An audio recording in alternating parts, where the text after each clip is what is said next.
The following podcast is a W2M Network original production. Visit W2Mnet.com for all of our other great podcasts, plus news, reviews, articles, and opinions from the worlds of wrestling, video games, football, and entertainment. And we are live to tape as I turn off the fan so people can actually hear me on the W2M Network with Wrestling Unwrapped Reacts to the 2018 edition of WWE Fastlane. Good evening, afternoon, whenever you're listening to this, everybody. I am your host, and my name is Harry Broadhurst. Joining me, as always, on these Wrestling Unwrapped Reacts specials is my co-host from Wrestling Unwrapped, Patrick Ketza. Leave the fan on, you sound better.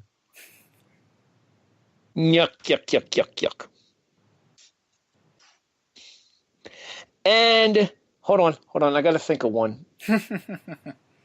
See, this is what happens when we rush this here. The Elmer Fudd to my Bugs Bunny, Brandon Biskabing. Be very, very quiet. I'm hunting Howies. I should have seen that coming. The stutter actually lends itself to my name, too. Anyway, the views and opinions of Brandon Biskabing do not necessarily reflect those of anybody else here at the W2 Network. Any and all complaints about said views can be sent to s.garmer@gmail.com. We're hitting the greatest hits early here tonight. All right. Apparently.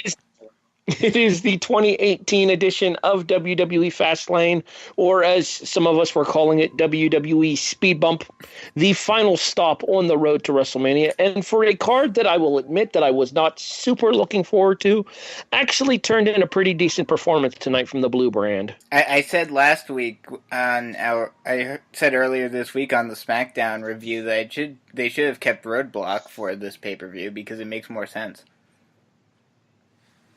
Patrick, do you have any name suggestions? No, I was thinking Roadblock too. Okay, if you two are going to start agreeing, I'm going to start quitting because this is scary. All right, let's start with the pre-show match. I assume both of you got to watch it. Therefore, our opening contest, scheduled for one fall, is a six-man tag team match as the team of the Fopo, as Patrick decided to dub them earlier this evening, Febreze, Fopo, Fashion Police, call them whatever you want to. Tyler Breeze. Huh? Febreze is a good one. I loved Febreze, but apparently there's like a copyright on that and they can't use it. As Tyler Breeze and Fandango team up with the Perfect 10, Ty Dillinger, to take on America's Greatest Tag Team, that one's mine, copyright pending, of Chad Gable and Shelton Benjamin, and Mojo Rawley, who's apparently been forgotten about now that the U.S. title tournament is over. Patrick, your thoughts? Real quick, I think the tag teams should have been switched here. It should have been the Fopo and Mojo. So they could have been Mofopo? Well, there were a lot of bad mofos, including Mojo, in this. I mean, the obvious issue there is that Mojo has become a heel, whereas the Fashion Police are now faces, so yeah. Quit making sense, Brandon. We're not allowed to do that. Okay, fine. It's WWE. We don't do that here. True, very true. Pretty basic kickoff match here. Faces go over to give the fans a happy start to the show. 7 minutes and 14 seconds as Ty Dillinger gets a win. Holy shit, Ty Dillinger gets a win. Pinning. Was it Gable? No, Mojo. Yeah, I think it was Mojo. Pin Mojo? They had Mojo eat a fall? Well, that's not cool for Mojo. Mojo Jojo. All this... Okay, Patrick's apparently in a tunnel. So, apparently. But Dillinger does end up pinning Mojo, as I have had a chance to check this here. He does pin Mojo with a modified variation of the tiebreaker, almost a code breaker of sorts. Was it not, Brandon? Yeah, something like that. He hit, I feel like he hit another tiebreaker before that and then hit this modified tiebreaker. Patrick, have you emerged from your tunnel? I don't know. Have Yes. You have. Okay, very good. I What mean, were I your didn't thoughts mind on the this match? What were your thoughts on this match? I didn't mind it. I found it weird as hell. But it's serviceable, and I mean, holy hell, Ty actually won. Yeah, I was shocked that Ty actually won. Whether or not this will actually do anything to him, or if this was just a matter of WWE just throwing him a bone, will be yet to be seen. The answer to your question is no. No, it won't. I know. He'll still be in the Battle Royal at WrestleMania. Well, no, I know that. I'm just saying moving forward.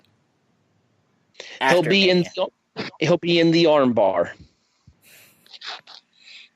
And I'll be at the bar. But that's at catering afterwards, much like the Usos. Never mind.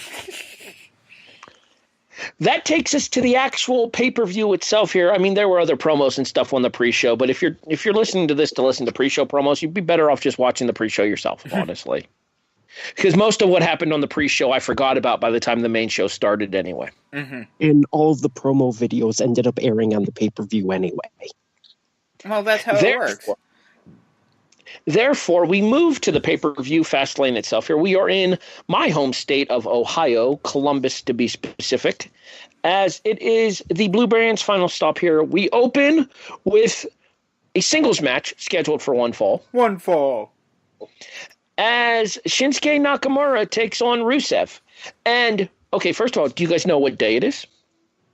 Sunday. It's Shinsuke Day. I hate both of you.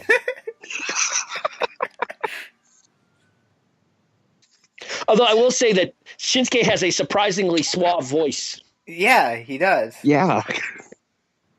All right, I'll take this one. I was rather impressed by his dulcet tones. All right, I'll take this one. It is Rusev. Let's first talk about the fact that Aiden English has his voice back and apparently raps. What the hell was that? He could lay down some track, that's for sure. But what was so weird was that, like, because he was still putting on his, like, operatic voice, it sounded so messed up. It sounded so weird. He is the Matis Yahoo of the WWE. Oh, God. That's a reference like 4 people are going to get. Okay, moving on. It is indeed a Rusev Day, and these fans, Brandon, we talked about this on the SmackDown review. Rather, you were thinking that this was an opportunity for the WWE to try to kill the Rusev Day push dead before he got a chance to get rolling. I would make the argument that the Rusev Day and the Nakamura chance were about 50-50 for this contest. Oh, definitely. And at first, it seemed like it was 60-40 Rusev.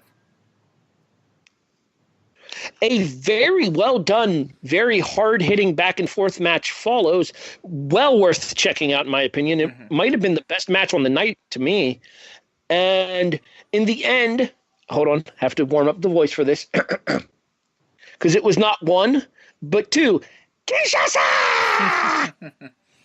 That led to the finish where Nakamura pins Rusev at 14 minutes and 32 seconds. Patrick. One of those Kinshasas I'm sure you hated. See, I disagree with that one there, because with the Kinshasa, it's a knee strike and you're able to protect it a little bit more. I'll give you that. Because he's like going off to the side. It's like a pushing strike, so you can like go across the side of the head with it without having to make direct back of the head contact. Like we saw Ziggler and Owens' super kicks on SmackDown. I know what you were going with that. Mm-hmm. The one to the back of the head. Uh-huh. Yeah. Because we had this conversation on a couple of the Wrestling to the Max SmackDown Live reviews where first Owens kicked Dolph in the back of the head with a super kick, and then Dolph returned the favor to Owens while he was doing commentary one week. And quite frankly, let's be honest. Okay, so Patrick, live up to, exceed, or underwhelming expectations? Well, real quick, even if he did fully connect the Kinshasa to the back of the head, won't be the worst bump to the back of the head we'll see tonight. Well, yeah. We'll get there. I know. I like this match. I actually thought it was a really good match. Great opener. Second straight year that the Royal Rumble winner has put on a hell of a match at the last pay-per-view, and probably for the second straight year, the loser of the match will get nothing from it. Hello, Luke Harper. Tell that to Xavier Woods right about now. Well, yeah. But I think this kind of just proves that Nakamura can go, even in the WWE style and blah, blah, blah, woo, woo, woo. But I thought this was a tune-up, obviously, for New Orleans 4 weeks from tonight. And I thought it was a great tune-up. I thought they did a great job here. Brandon? Yeah, I completely agree that this match was a great match. It felt, it was very back and forth. It did seem like they were trying to protect Rusev, and there were some moments that I was honestly like, wow, are they maybe even gonna let Rusev either completely go over cleanly or at least get either a dusty finish or win by countout or something like that. They made the right choice in having Nakamura win, but still a very solid match. And it gives me some hope that maybe my theory about Rusev Day is going to be wrong, that they are actually going to give them something more than just, oh, we're going to give you the Ty Dillinger treatment. Well, to be fair, Brandon, it's Rusev Day. No.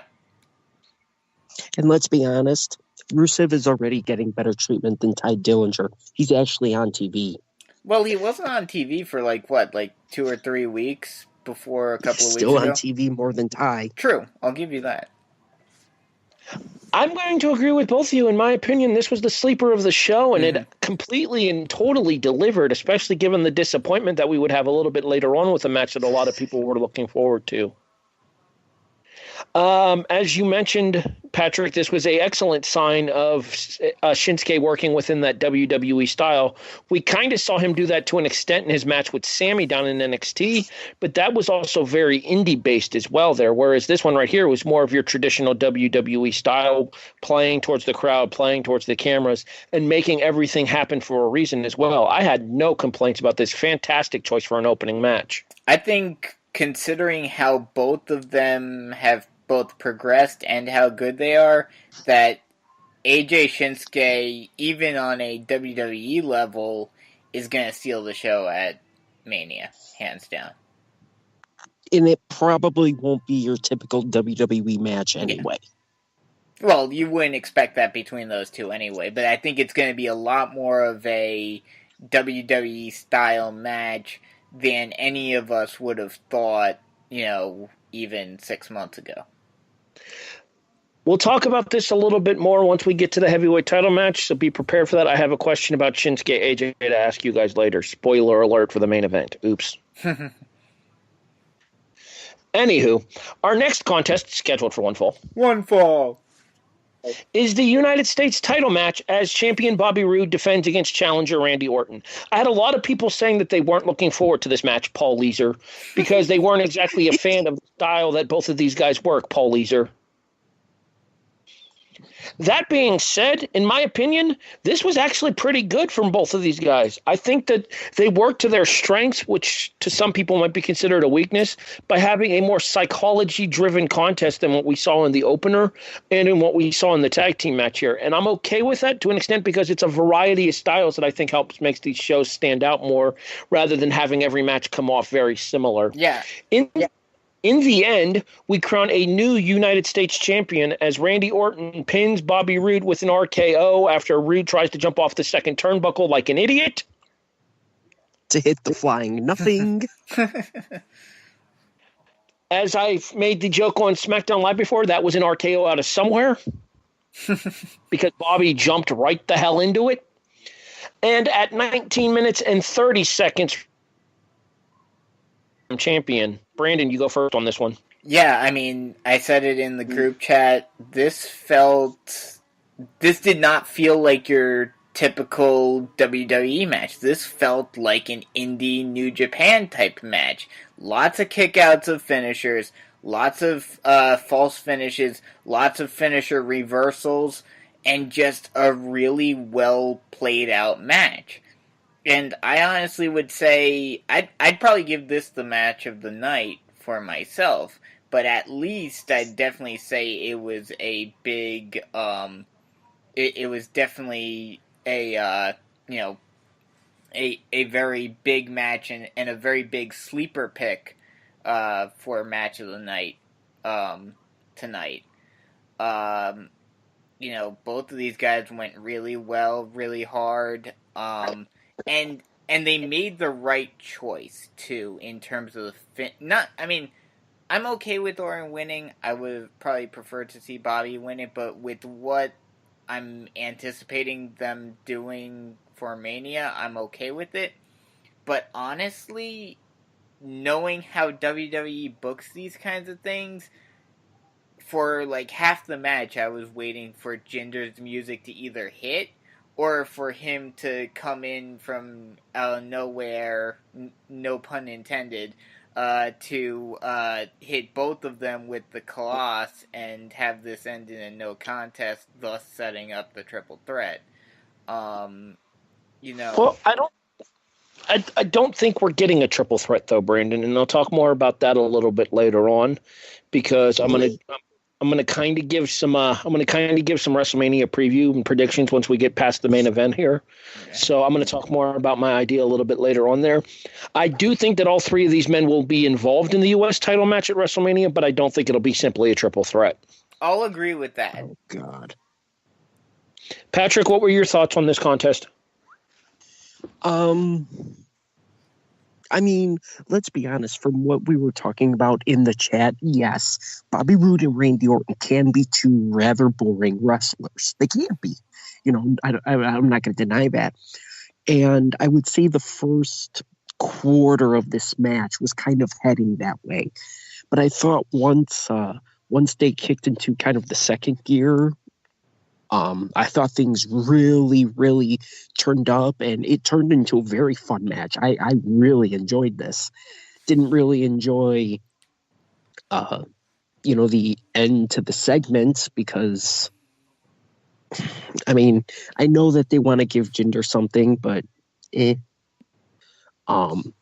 But aside from that, I very happy with this match, and it is cool to see that you do get history tonight. Not the history you were maybe thinking that involved, a certain 17, but it is cool to see Randy Orton become the modern Grand Slam champion in the end, even if it's only for a month. How many is that now? Grand Slam champions? Yeah. I would have to look that up and get back to you on that one. I think it's like 10. I think it's 10 now. I can have an answer in about 30 seconds. Hang on. Okay, while Patrick practices his Google foo, I'm going to go ahead and get my wiki. I kind of gave my thoughts on this match as we went into it. No, I agree to an extent with what Paul had to say about this match before it started there. And if you guys want to, you'll actually be able to hear Paul's thoughts on this match when rather they do a Wrestling to the Max special edition, or rather they cover it on the Monday night edition of Wrestling to the Max here on the W2M network. But I agree with the fact that both Randy and Bobby Roode can work very slow, very methodical, very uninteresting paces depending on the wins and the wears and how motivated both of them are. Mm-hmm. To me, this seemed like a more motivated than usual Randy Orton, although it wasn't a super motivated Orton, if that makes sense. I think it does. I mean, I think he was more motivated because, he knew he was going over. But I think he'd be even more motivated if it were at a bigger pay-per-view, like if this was happening at Mania. Yeah, I would almost say they might have been better off saving the moment of Orton's U.S. title win for WrestleMania, but that's neither here nor there. I did make the prediction of Orton winning here, so I'm not going to complain too much about that. And I will say that I agree with Patrick to an extent, too, about this match. After a slow start, a rather methodical start, it did kind of pick up the pace a little bit towards the middle half and the ending portion of the contest. Do you have an answer for us from Google Flu? I told you, Wiki. Whichever. He is the 10th under the current format and the 22nd overall. I called it 10th for the current format. So 10th with, so I'm assuming current would be WWE US IC tag? Yes. Yes. And then 22nd overall, I'm assuming that would include the European? Yes.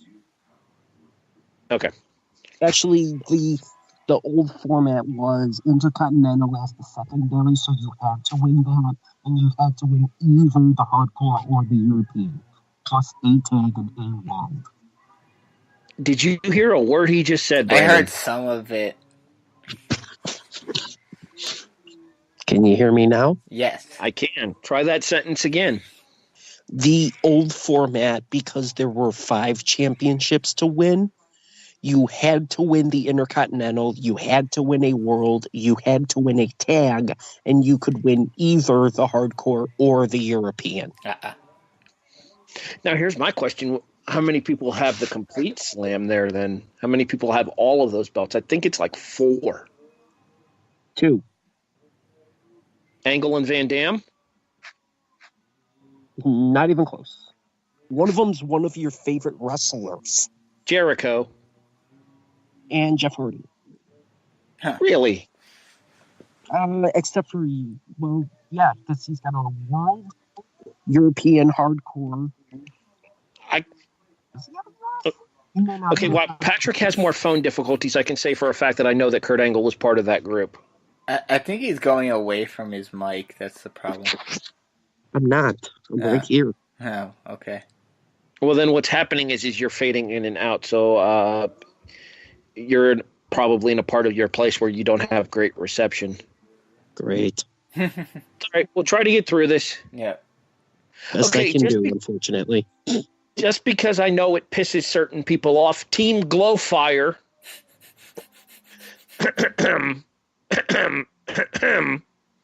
takes on Carmella and Natalya in a tag match scheduled for one fall. One fall. I missed the moment there. Oh, well. And in a surprise to me, at least, Carmella and Natalya pick up the win. Apparently they remember Carmella has a Money in the Bank briefcase and uses it as a distraction in order to lead to Becky eating a super kick at 8 minutes and 59. Really? We couldn't just round that up to 9 minutes, Larry? He had to be precise. I guess so. I mean, I guess it depends on when you started the timer and how quickly after the bell rang you hit the end timer button. Yep. Of all of the people to whine about being specific on time, you? Okay, Patrick can make that joke. That's fair, actually. I started with Brandon on the last match. I'm starting with you on this one, Patrick. Ladies tag, what did you think? Kind of lost in the shuffle and a bit sloppy at times.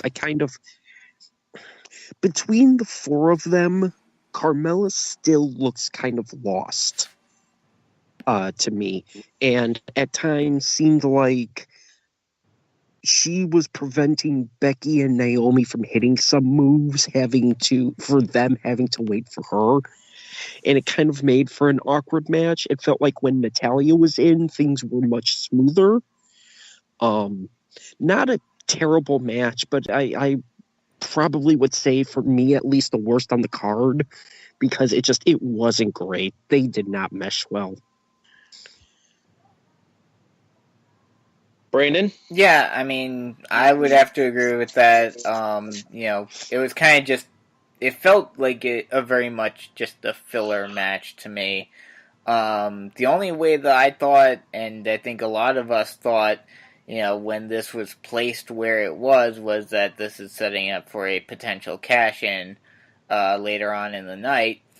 And I'm sure we'll talk about this more when we talk about the overall review and looking ahead, but with what happened after the women's title match tonight, I just don't know what they're going to do with Carmella at this point, because if What? Sorry to interrupt you here, Brandon, but yeah, she's getting Baron Corbin. Yeah, because there is no way that they're going to allow a cash-in to end the streak.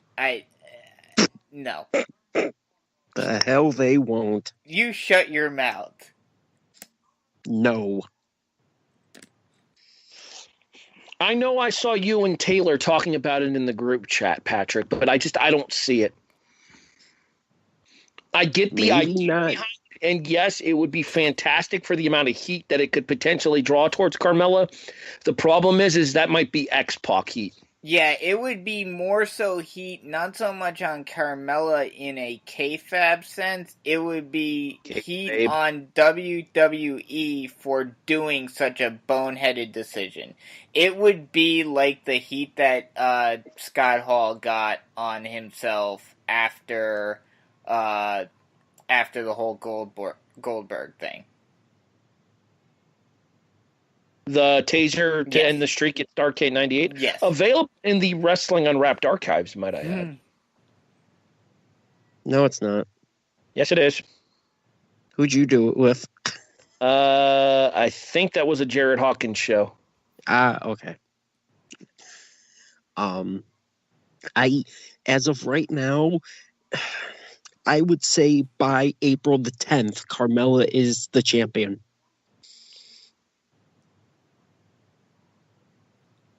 I don't see it. No, no. Unless you so what, want to get... just going to stay on SmackDown? Yes, absolutely. Honestly, you know what would be... I mean, I don't like it in the sense that it minimalizes the Money in the Bank contract so much this year when you have both contracts go unfulfilled.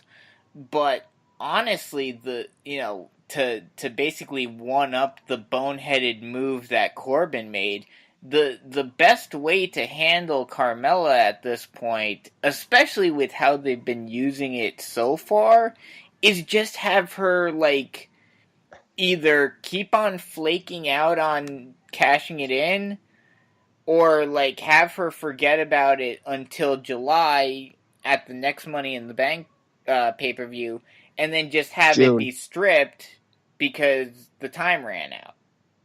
June. Oh, June. Okay. Yeah, July's streak rules. Okay. The only reason the new schedule's still messing with me. The only reason I know that is because I'm going to Extreme Rules. It's in Pittsburgh, Pennsylvania. Oh, okay. See, I think of and I might go to Money in the Bank. It's in technically Chicago. Chicago. I still think of Extreme Rules as the post-Mania pay-per-view. See, I like Backlash as the post-Mania pay-per-view.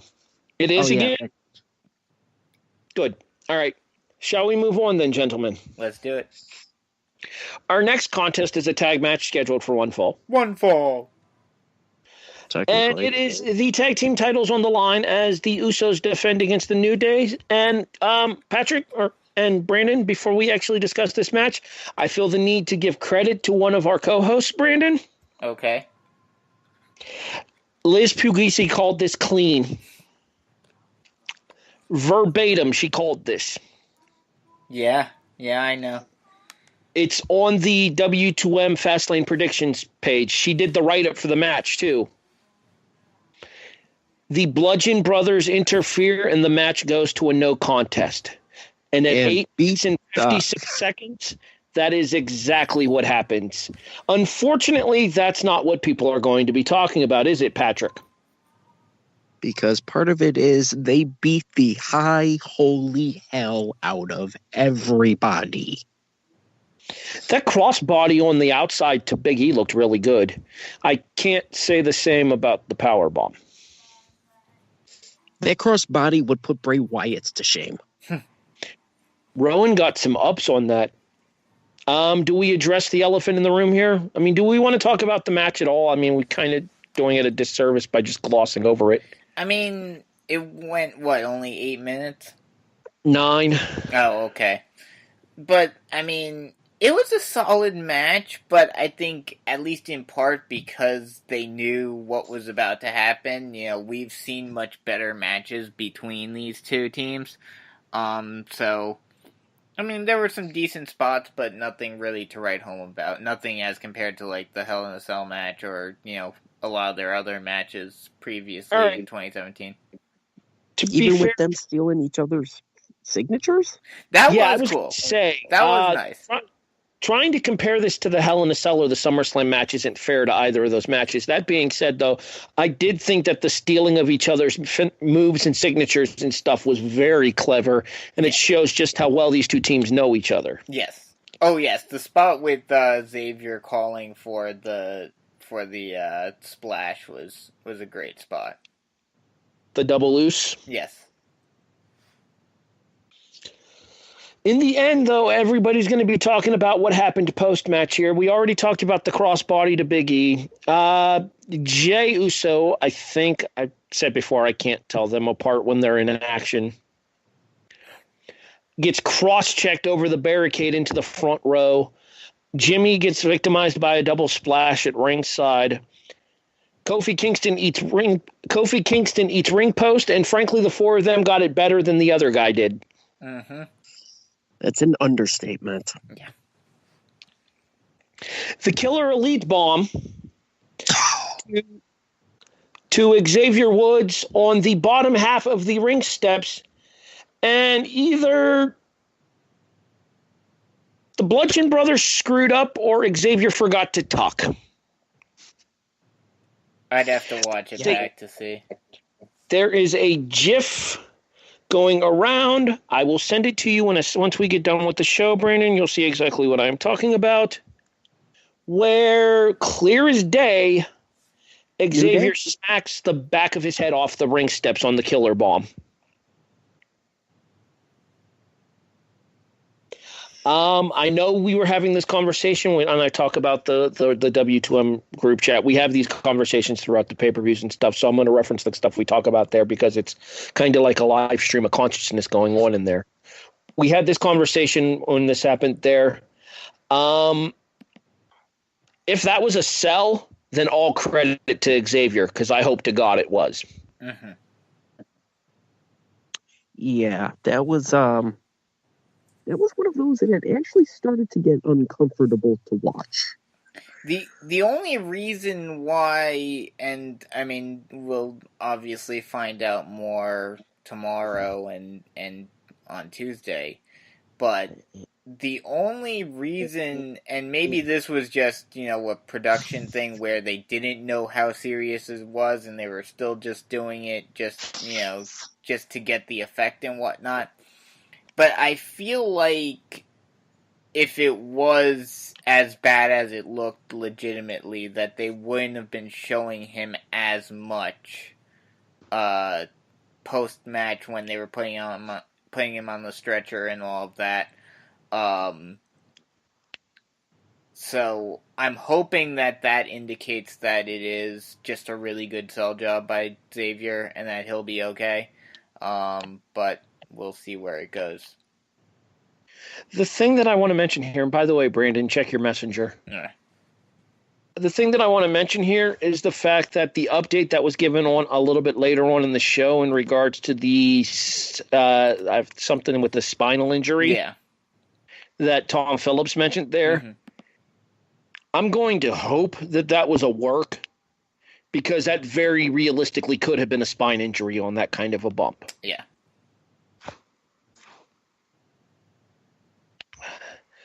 As I said, if it turns out that it was just Xavier selling, then hats off to Xavier. If not, then thoughts and well wishes for a speedy recovery. Yeah, I see it. It looks like he took it right on, like, that edge. Yeah, the back of his head, right off the back of the steps. Mm-hmm. Yeah. I sent you the link as well, Patrick, if you want the close-up view. I'd rather not. I don't blame you. All right, so that takes us to our 5th of 6 contests and our 3rd of 4 title matches as the following match scheduled for one fall. One fall. Shut up. Nope. It's a thing. Accept it. This is our thing now, Patrick. Get used to it. is the SmackDown Live Women's title match as Charlotte defends against Ruby Riott, and we see the Queen retaining her title by submission with the figure eight at 13 minutes and 46 seconds. Okay, so I'm going to go first here because I have kind of a controversial opinion. I saw a lot of people talking about that this was a coming out party for Ruby. This was an excellent performance for Ruby. I actually was not super impressed by this match. There were several noticeable miscommunication issues. There were several noticeable blown spots in this match to me. And while they were able to recover from those spots quite well, that kind of stuff right there, the rough around the edges stuff, is things that you're going to have to kind of seam out if you're going to want to have more and more of the focus put on the women's division going forward. I'm going to go with you first here, Patrick, because I know that you're one of the biggest proponents of Ruby Riott on the W2M network. So I want to get your thoughts first. What did you think of this match here? 10 out of 10. Go to hell. I know. Okay. No sell. Yeah, I know. What else is new? I didn't think it was that bad of a match. Yes, there were some noticeable things. I'm absolutely not going to deny that. But to me, it felt like, miscues aside, it still felt like Ruby wasn't nervous. Hell, it felt like she did feel comfortable almost. Miscues do happen. And yeah, there's definitely things that have to be cleaned up, but I really did not think it was a bad match at all. The goofiness of, everyone interfering and then technically Mike Chioda throwing out the rest of the Riot Squad for no actual reason, because I don't think he ever actually saw them do anything, was odd, but I was actually fairly okay with this match outside of the fact that the crowd didn't give a damn. But they kind of had a reason to not give a damn considering what had just happened. Pat, Brandon, your thoughts on the match? Yeah, I mean, I think the match, yeah, there may have been a few spots that were a little off, but I mean, I think part of that, I don't know about for house shows and whatnot, but I don't think these two have really been in the ring all that much together. You don't have, with some of the newer people, Ruby Riott, Sarah Logan, Liv Morgan, Sonya Deville, like the newer people on Absolution and Riot Squad, everyone, all of the other women in the women's division came up together.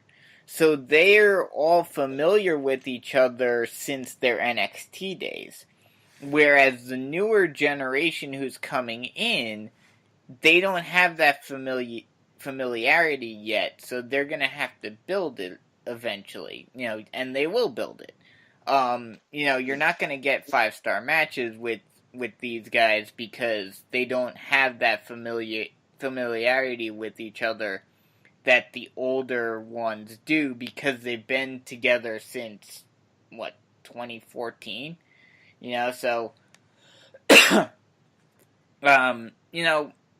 it was a solid match. I kind of agree with Patrick that some of those spots they were kind of corny and whatnot, but that's kind of what you expected with this match. Especially with the Riot Squad. Honestly, what I was expecting, and I think a lot of us were expecting, was for Charlotte to retain with the Riot Squad coming in and putting a beatdown on her immediately afterwards, leading to a Carmella cash-in.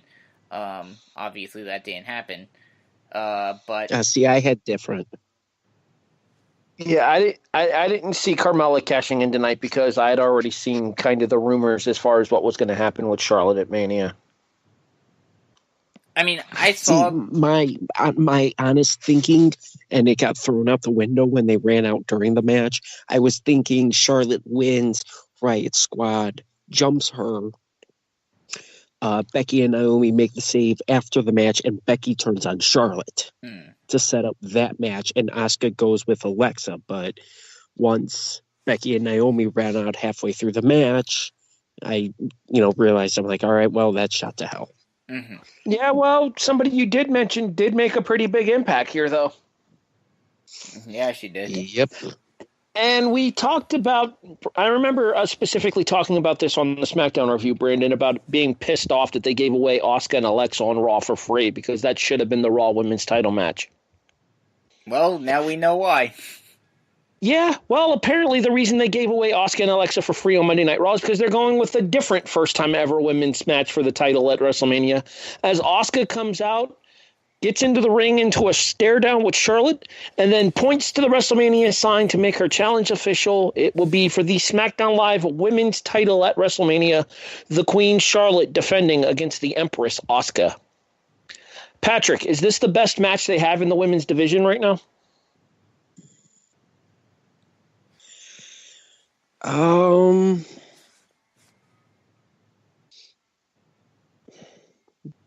go with yes, but there's the potential for no.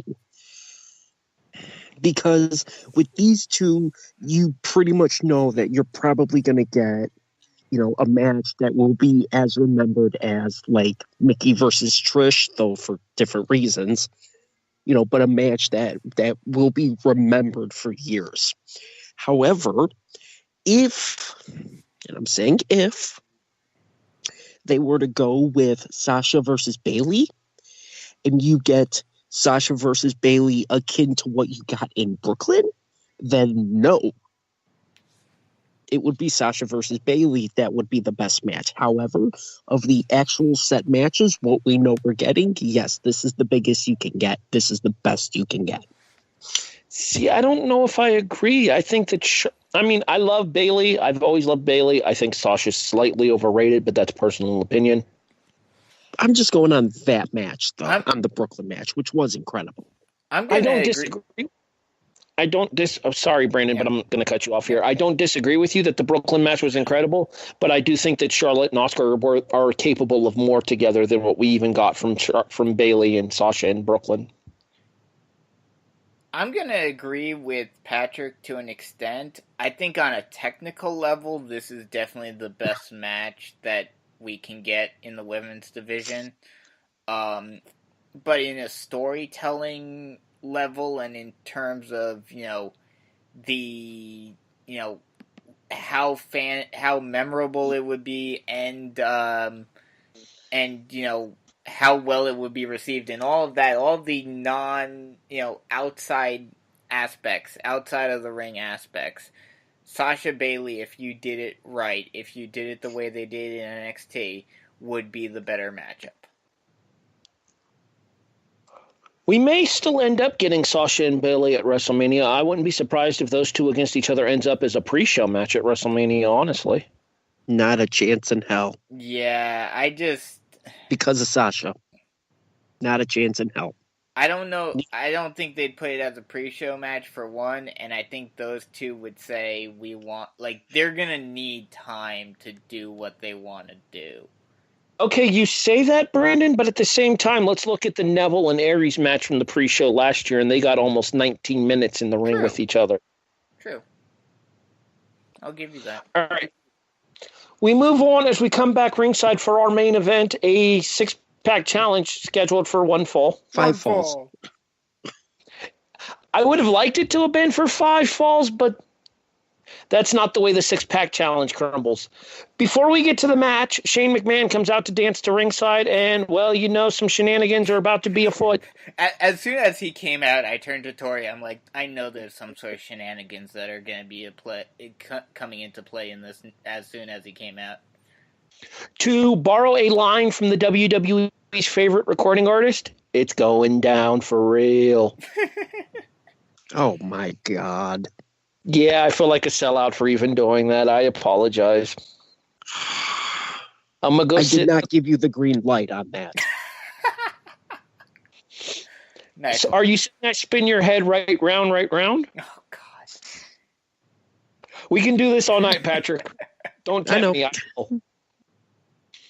All right. It is the aforementioned six-pack challenge. Champion AJ Styles defends against John Cena, Sami Zayn, Dolph Ziggler, Kevin Owens, and Baron Corbin. And, well, this is basically a let's play the hits kind of match, isn't it? Yeah, pretty much. It's a spot fest disguised as a match, if that makes sense. And we start out with Cena hitting 4 straight AAs. Yawn. Because why the hell not? Yeah, pretty much. I mean, I kind of get it, though, because of the desperation of the Cena character. Like, I think the desperation is stupid. He's John Cena. It's not like he's going to be left off of WrestleMania. But the desperation of the Cena character in order to get to WrestleMania, I kind of understand where they were going for with that. I get it. But here's the thing. The whole concept, or at least I thought, maybe I'm thinking too far game theory, with this, is that you're supposed to build up to be able to hit your finisher. You're not just able automatically, except unless you're Super Cena, to automatically hit your finisher one after the other.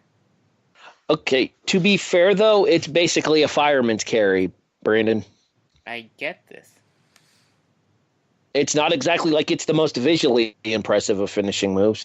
Right. And it came back to bite him square in the ass just a few moments later when everybody else in the match ganged up to beat him up and throw him out of the ring themselves. All right, so we kind of have to talk about it before we get to the match ending itself here. So let's go ahead and get to it here. It ends up being just Sami Zayn and Kevin Owens in the ring, and Sami promises to be a man of his word and actually is, laying down for Kevin. As the old phrase goes, he who hesitates is lost. Kevin doesn't buy it, going to lift Sami Zayn off the canvas when Sami catches him in a roll-up for 2. They have a brawl. They end up brawling around ringside. Sami gets into Shane McMahon's face, telling him that this is exactly what Shane McMahon wanted. Kevin goes to super kick Sami. Sami moves. Shane doesn't. A few moments later, hold on, I'm getting there. I know. A few moments later, Kevin Owens hits the pop-up power bomb on Dolph Ziggler. Cover, pinfall, 1, 2. Oh, what the Shane McMahon pulls out the referee. Kevin Owens argues with Shane. Owens is distracted arguing with Shane.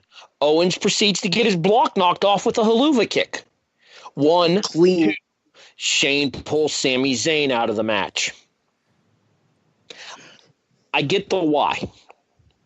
I understand it completely. I know where it's going, and I'm glad that it's going to mean that Kevin and Sami aren't in the Andre the Giant Memorial Battle Royal, which had been rumored. Mm-hmm. Because we still don't know that. Well, screw that. They both deserve better. Yes.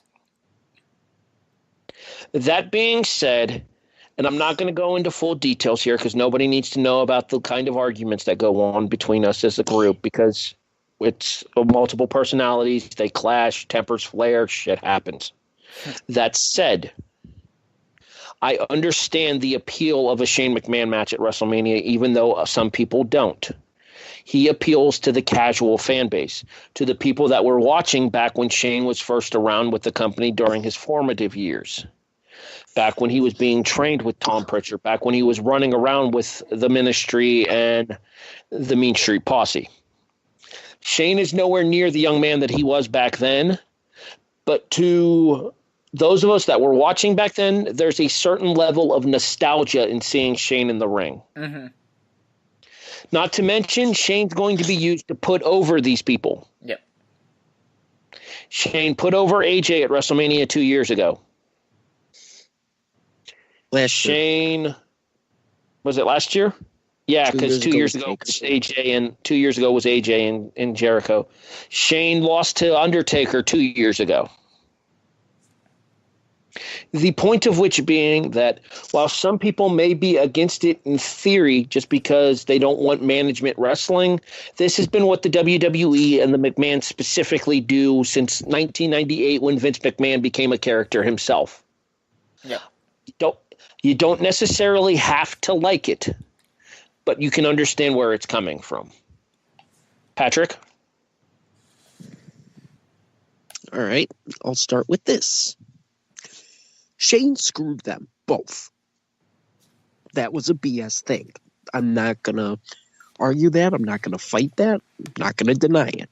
Shane screwed both of them. Pure and simple. I get the why. I'm totally okay with Shane wrestling in New Orleans. Shane put on the best match last year with AJ at WrestleMania. Shane had a hell of a match in October at Hell in a Cell. Was it a little long? Yes.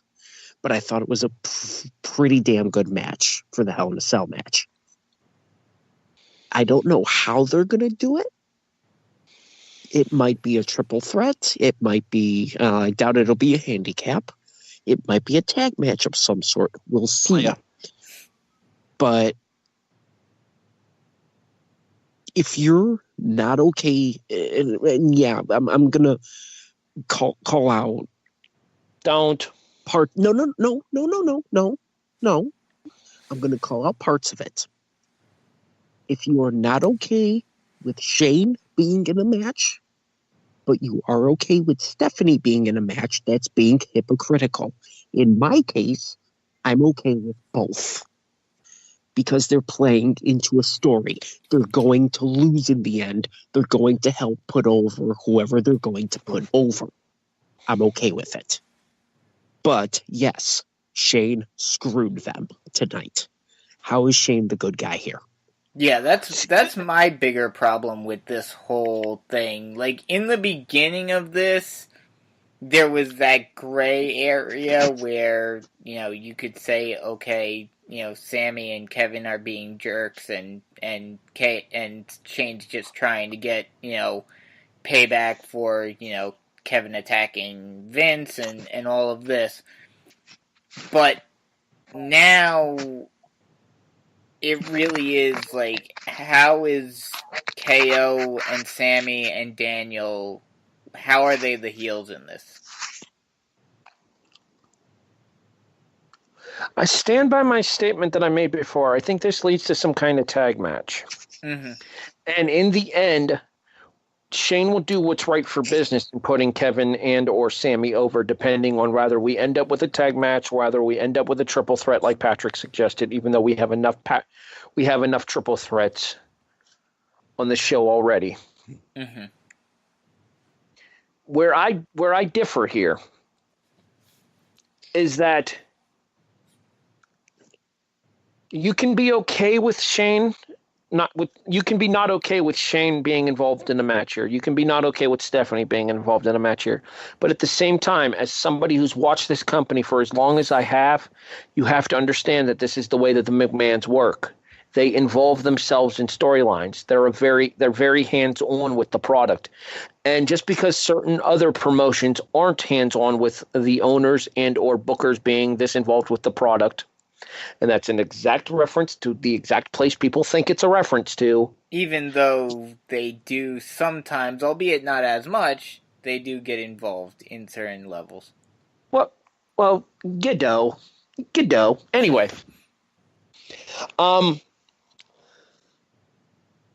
This is the entertainment aspect of the sports entertainment coming to the forefront with Shane. Shane is not a wrestler. I 100% agree with that. Shane is an entertainer. And you cannot tell me that fans do not react to Shane McMahon matches, because that is an absolute bold-faced lie if you try. I mean, he's given us two of the, albeit, this is my own bit of personal bias because, probably my top match of all time in the WWE is a match that a lot of more, modern fans, cringe at. But Shane has given us two of the biggest moments and biggest spots in WWE in the past 3 years. I know where you're coming from that. You're referring to your favorite match being Taker Foley. I'm aware of that. I see both sides of the sports and entertainment aspect. You have the sports side of WrestleMania on lock already, though. You have Asuka Charlotte. You have Styles and Nakamura. Shane McMahon is the entertainment aspect. Stephanie McMahon is the entertainment aspect. I have no issue with any of this. I mean, we've said it before, and it seems to be a common thread every year when we get to this time of the year, is that there is always... You get a half and half when it comes to WrestleMania. The top of the card, the more promoted stuff, is going to be the more entertainment-based, the more casual-friendly stuff. But then, on the undercard, you're gonna get your dream matches. You're gonna get your matches that every wrestling fan has been clamoring for years. Like Shinsuke, AJ.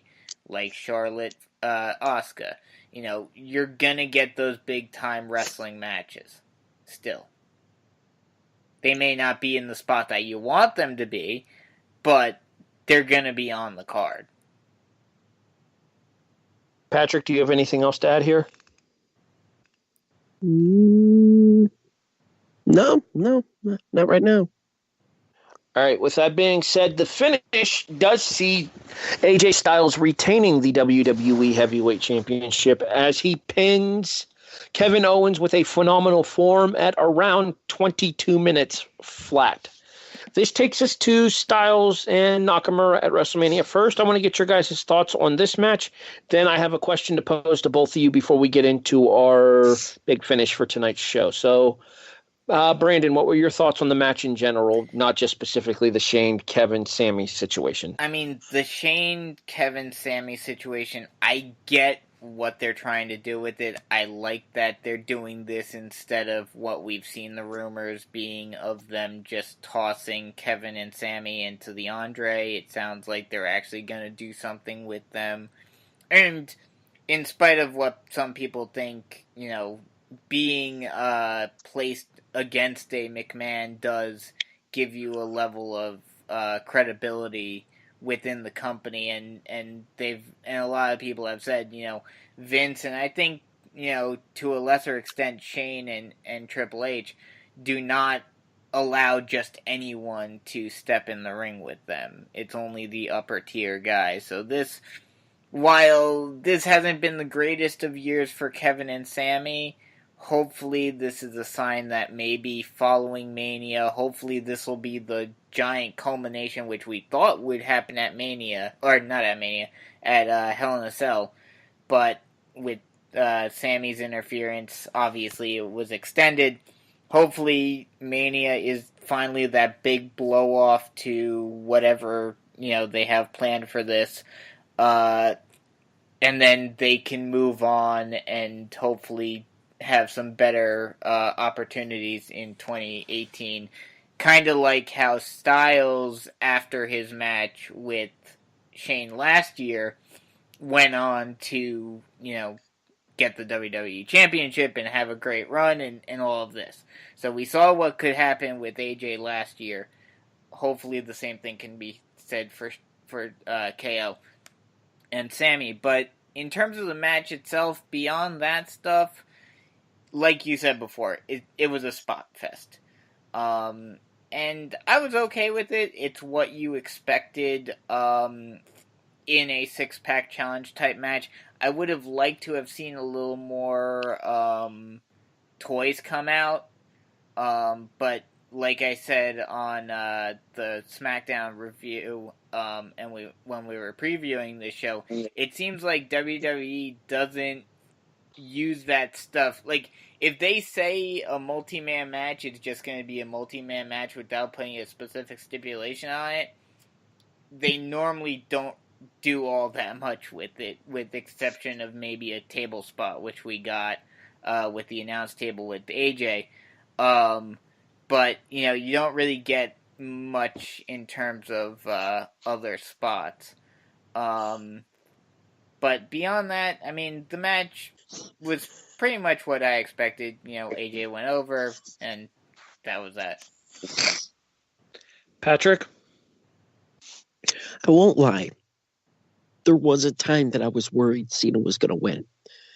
And not worried in the sense of, they're shoving down Cena, or they're again. Not in the sense that, they're shoving John Cena down our throats, but more in the sense of they're giving him the belt just to have him lose it again at WrestleMania. Not to mention they would have ruined the complete dream match. I was also thinking that we might hear The Undertaker's giant dong, but we didn't. Not that kind of pay-per-view. Admit it, you for The Undertaker's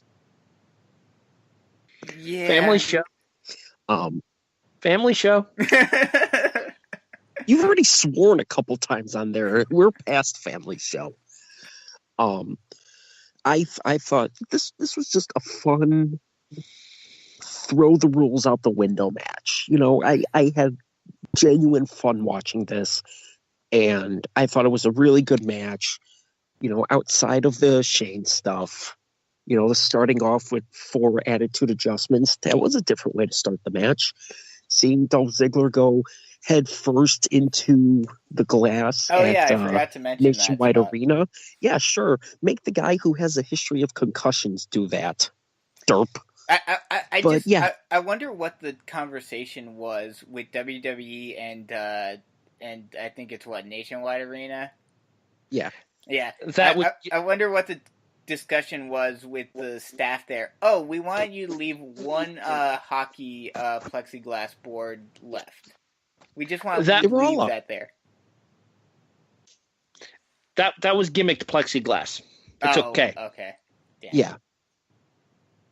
I'm almost certain that if the WWE decided they wanted to do that spot, that one of those boards was gimmicked in order to be able to do it, because Nationwide ain't letting them break any of the glass for the arena itself. That's true.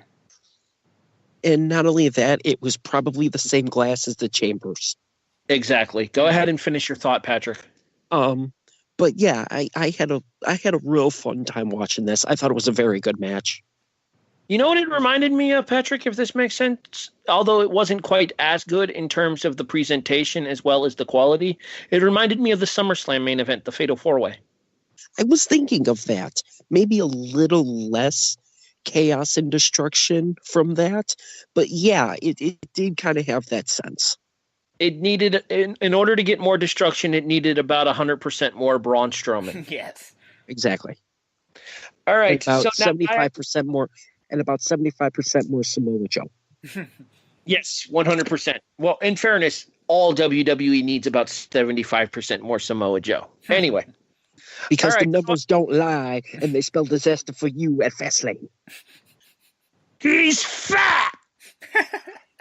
Anyway, had a moment. I'm good. I Steinerized there for a second. I'm okay, I promise. I think.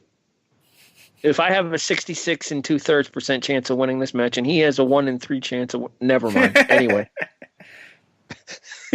All right. Speaking of math, ironically enough, on a scale of 0 to 100%, Brandon, I'll ask you first here, and then we got to kind of put a wrap on this. So let's do this kind of quickly here. On a scale of 0 to 100%, what are the odds that AJ Styles and Shinsuke Nakamura main events WrestleMania?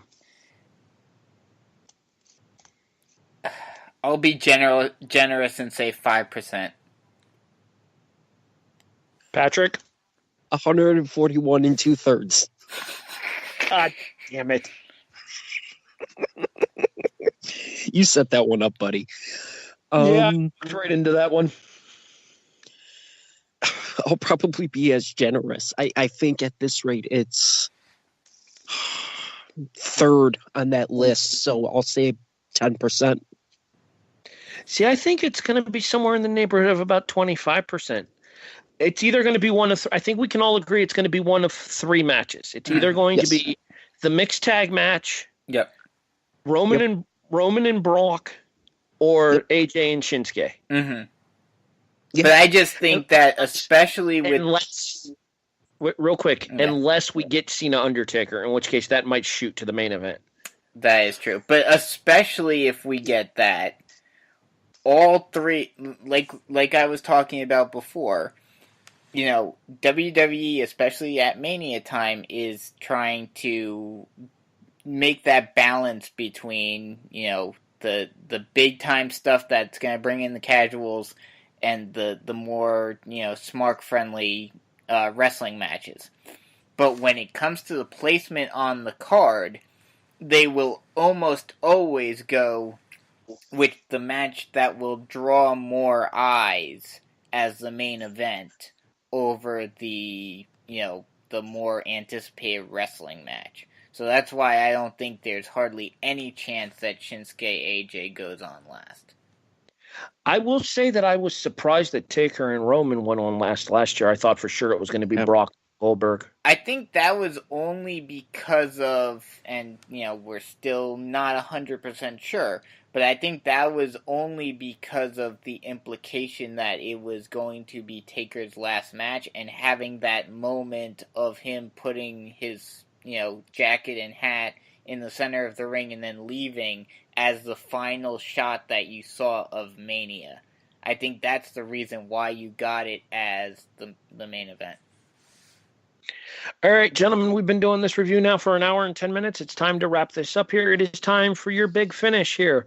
Best and worst match and your overall show rating. We'll start with, well, we've already kind of disagreed on this one during the course of the show, but let's make it official here. We'll start with the best match on the show. I'm going to go first, and I'm going to say that, to me, my favorite match on this entire show was Nakamura and Rusev. Patrick? I totally agree.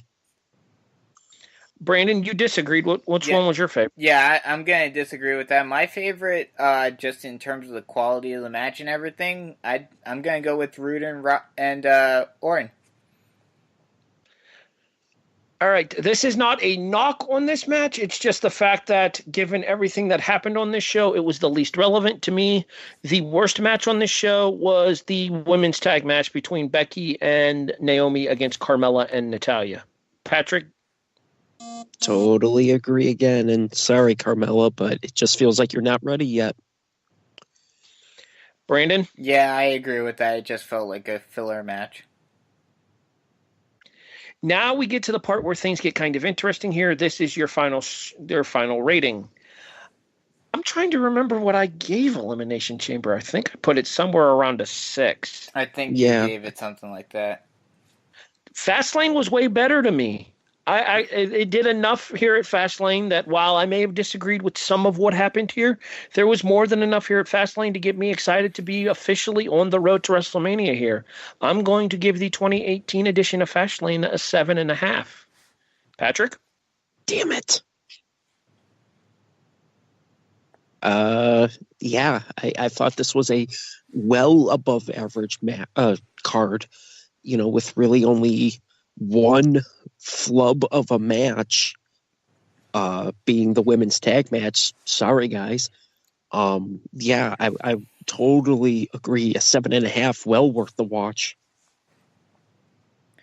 I'm gonna give this slightly lower just because of, you know, while I understand the reasoning behind it, some of the things with Sami and Shane and KO just were painful to watch. But I mean, overall, it was a solid show. I'm gonna give this a 7. To be fair, though, given the quality of some of these shows over the course of the last couple of months here, I would argue that 7.5 is a pretty good start for the official road to WrestleMania. Oh, yeah, and especially considering a lot of us thought that this was going to be just as predictable as Elimination Chamber. But, I mean, honestly, especially the Orton the Orton win was pretty surprising to me. Well, I picked Randy Orton, but that's just me. I regretted taking Bobby Roode when I realized that I had predicted all champs to retain. I will say that, again, credit to Liz for calling the finish for the tag team match. And once again here, if real as it looked, well wishes on a speedy recovery to Xavier Woods. Mm-hmm. But yeah, we've definitely set the stage for some very interesting stuff going forward towards WrestleMania. We may or may not be back on April 8th. I'm not sure what the hell's going on. If we are, great. If not, I'm sure you can listen to other people talk about this show, and then Brandon and I will discuss it a little bit when we do our SmackDown review for the SmackDown after WrestleMania. Yep. Real quick. I got one final question, and I'll finish with this. And it goes back to something Harry mentioned earlier, and me. Because of the fact that he wasn't shown here in any way, shape, or form, is Tuesday the last chance we have to get John Cena versus The Undertaker at Mania? I would say yes. I think Tuesday's too late. If it's going to happen, it's going to happen on Raw. Well, I think the rumor I saw was that they were going to do it on SmackDown because, at least in storyline, it makes sense because the implication was that Stephanie and Triple H and Kurt said it was impossible on Raw. So the only way, if we are indeed still getting the match, is if Shane and Daniel are able to convince Undertaker to come out of retirement. All right, let me ask you guys this then in that regard there. If we don't get Taker Cena at WrestleMania, would you guys consider Cena Strowman a disappointment?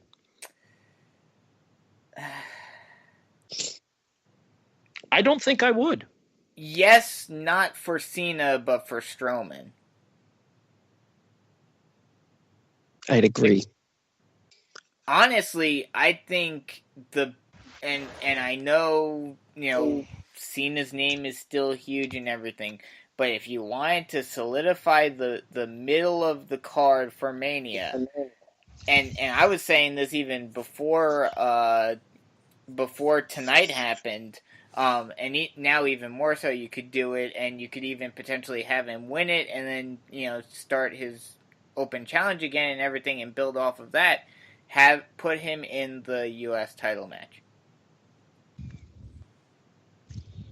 Just what we need: John Cena versus Randy Orton in some form again. Well, that's what but that's what I was saying originally. I was going to say that they should have a one-on-one match, just kind of as a way to just kind of, the Smarky fans won't care about it. They won't care about any Cena match. So just kind of toss a bone to some of the casual fans who still like both of them, and it could be a good showcase match for both of them, but kind of also show that, they're at the end of their rope, and, they're starting on their way out. All right, let me kind of take this opportunity to talk about something that I did tease earlier, and then we're going to get out of here. So I mentioned earlier that I did not think that the U.S. title match was going to be a triple threat match at WrestleMania. Here's why. We don't have a ladder match for WrestleMania. There are multiple people involved in the U.S. title picture right now, and there are other people on SmackDown that could be moved into this U.S. title picture as well. Rusev, Ty Dillinger after his win tonight, Baron Corbin and Dolph Ziggler after their involvement in the main event tonight. The U.S. title match is your ladder match at WrestleMania. No, it's not. Yeah, you're probably right. No, it's not. What is then? Your at least a 5-man Intercontinental Championship match. Nope. Intercontinental title match is already announced. It's Finn Balor Miz versus Seth Rollins. And that matters how? Add Elias, add Braun, and you do a 5-man ladder match. Don't see it. Okay with saying that. I think the U.S. title is more likely, but if you think it's the IC, then hey, we got 4 weeks to find out, don't we? Yes, we do. Hey, Patrick. What? I hear you're still going Broadway, huh? Something like that. Go ahead. I'm giving you a chance. Huh? Go ahead. I'm giving you a chance. Plug your show. You can listen to Kevin Gray and myself run down this very pay-per-view that we've just spent the last almost hour and a half talking about this Wednesday at 9-ish Central over on WLGKradio.com or on the Logic Radio app As for the first time this year, Kevin beat me in the damn predictions. Jerk. All right, Elmer, you're up. Plug away. You can listen to myself and Harry and Liz Puglisi on the SmackDown review and 205 Live review and Mixed Match Challenge review. What? We talk about Mixed Match Challenge, we just don't want to. Yeah, we don't want to, but we kind of have to now that we started it. But yeah, we'll be talking about the Fallout show to this pay-per-view and seeing, where SmackDown goes in their beginning to the road to WrestleMania. And then in a couple of weeks, you can listen to Harry, myself, Eric Watkins, and Jason Teasley on the kickoff for our pre-draft show, and then after the draft, our post-draft show. And you can also... What? No, go ahead. I thought you were done. No, and then you can also listen to Jason and myself for Fantasy Football to the Max after the draft, where we talk about all the players who have been drafted and their fantasy impacts. Well, hopefully not all the players, because that's a long freaking draft. Just the main ones. The ones that will actually have an impact on their teams. Okay, that's fair. In addition, you can also check out Gary Vaughn and Paul Leeser as they present the Monday Night Raw review for the official first show on the road to WrestleMania tomorrow night. As Brandon mentioned, he, myself, and Liz will be back with the SmackDown 205 Live Mixed Match Challenge review on Tuesday. How the War Was Won is coming. I can't give you an exact date, but it's a work in progress. We'll get there as soon as we can, and we may or may not have something for the NCAA men's basketball tournament for you guys within the next couple of days as well. We'll keep you guys up to date on that. Make sure you check out the website, w2mnet.com. Make sure you follow us and like us in all of your podcast applications, iTunes, Spreaker, iHeartRadio, Stitcher. And in addition, you can find us in places like CastBox as well. So for the Elmer Fudd, to my Bugs Bunny, Brandon Biskebing, my Wrestling Unwrapped co-host, Patrick Ketza.